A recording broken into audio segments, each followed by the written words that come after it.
I hold Bobby and Mary Griffith's story very close to my heart. I learned about it about a year and a half ago, actually from the 2009 Bobby Griffith Memorial Scholar. And living so close to where Bobby grew up and being LGBT, I mean, if circumstances are different, I could have had the same fate as him, so I hold it very dear to my heart. And Amy, you're introducing Jason. Yes. What about Jason is special that you're going to be telling us about tonight at countless things. I don't feel like I could fit it all in the amount of time I have, but something that stands out to me about Jason is his maturity. He is wise beyond his years, and he is able to channel that towards good. And what I find especially is that he has made a huge impact on the community of where we live in Danville. Okay. It's a very conservative community, and he faces a lot of setbacks from the community with things that he does for the GSA and for the LGBT community. But regardless, he stays strong. He is firm in what he believes, and he has truly made our school community and the wider community a safer place for all kids. Great, and So, congratulations for that. That's a yes, lot of work. he's a wonderful asset to every place that he goes. Okay, tell me this. How is something like this scholarship good for students in a place like Danville? Why don't you tell me a little bit about that? What the scholarship can mean for somebody in a community like Danville? Well, I've often felt that being as conservative as Danville is, I don't get support from the community in my endeavors, and luckily I get it from my parents. But for those students who aren't fortunate enough to get it from their parents or from the community, this scholarship is just the best thing that could happen to them. What would you say for those who might be interested in participating in the scholarship, particularly those who might be willing to donate to the scholarship? What would you tell them? You can tell me, but what would you tell them about why they should participate? Participating is a great way to give back to students who will make a difference. They're not being narcissistic, but we're the future. If you want to invest in making a difference in the future, you have to support the kids. And Amy, what would you say about that? I would say the same thing, and I would say that I just think that it's a very important cause. You know, even beyond the LGBT community, it's creating this safe place where kids can grow up, and I think that that's the important part of it, that we're all different, but we should embrace those differences, and I think this scholarship does a great job of showing kids like Jason that while the hard work you've done and the impact you've made, we recognize that, and I know that Jason feels very honored and proud to have received such a scholarship. I have been blessed to know Jason for the past 3 years. I first got to know Jason when he was a little sophomore in my Algebra 2 class, and he has grown into a young man who I now feel like does the teaching for me.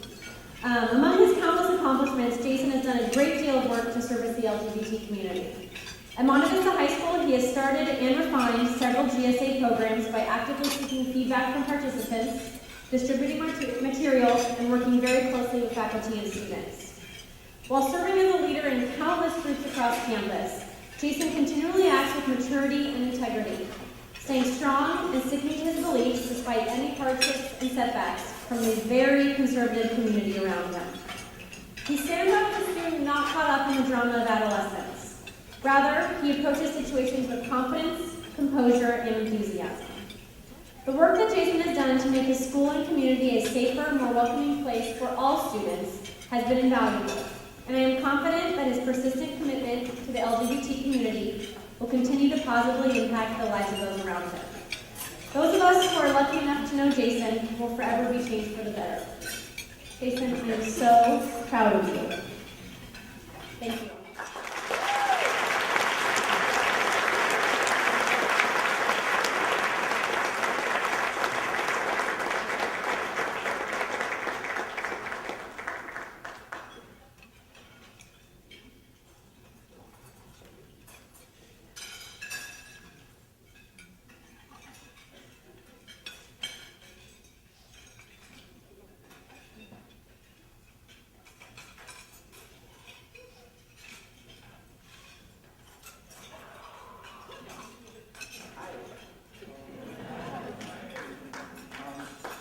Thank you so much for this huge honor.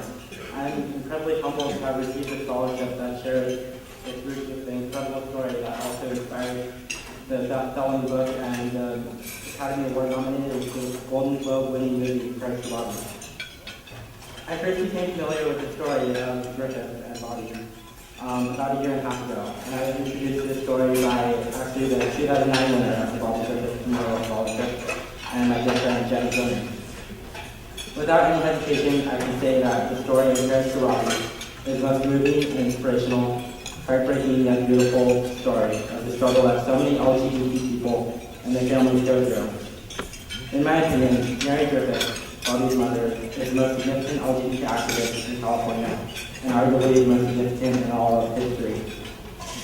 She symbolizes the potential for change in every human being, and her story represents the fact that our fight for equality is anything but futile. Every heart can be open to the importance of equality for every citizen, including LGBT citizens of the world. Receiving the Bobby Griffith Memorial Scholarship, when I hold the Griffith story so close to my heart, has had an enormous impact on me. I live in Alamo, which is directly between Walnut Creek and Danville, the two towns in which Bobby grew up in. My community is pretty conservative, and especially just for being 40 miles away from San Francisco. And I have not always felt that my contributions to LGBT communities are recognized, and I'm sure they're really significant. So receiving this scholarship has really been an affirmation for me in my efforts. And I'm now more confident in my LGBT leadership abilities and even more driven to work towards full LGBT equality. Furthermore, I now will be able to go to college with 5,000 fewer reasons to worry about financial. And I'll be able to allocate more time not only to my studies, but also to furthering my LGBT activism. I hope to be a high school administrator someday, because I believe that every child has the right to an education, uninhibited by bullying and harassment, and an incredible percentage of LGBT students are denied this right. One of my friends used to attend the same high school that Bobby Griffith attended, and he confessed to me that still he feels minimal support is offered to LGBT students.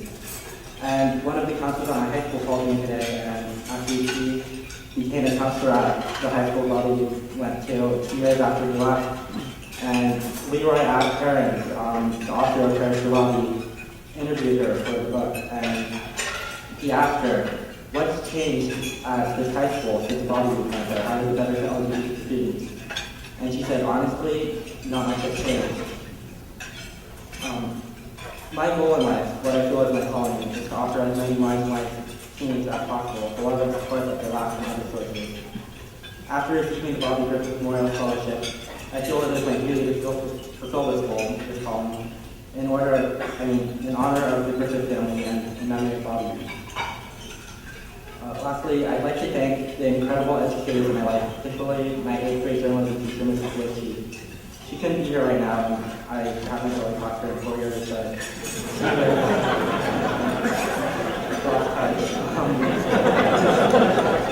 she was the first adult I came out to, and her reaction was exactly what I needed. She showed me that my sexual orientation is just one facet of dozens of characteristics that define me, and you can say it's not a big deal. Although she might not know the impact that on me, she recognizes everything in that she did as a deed, and I'm extremely grateful.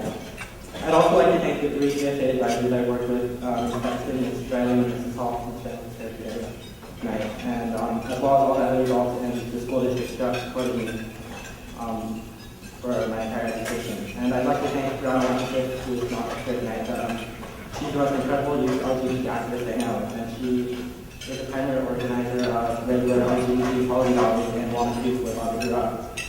And she has shown me that LGBT people are not alone in their fight for equality. Lastly, I'd like to thank my mom, my dad, and my brother, and my dog. Without their continued support and their love that remained unwavering after I came out to them, I never could have accomplished as much as I have in my LGBT activism and in my life. And thank you so much to the Bobby Griffith Memorial Fund and to the Griffith family. I'm truly honored. Thank you.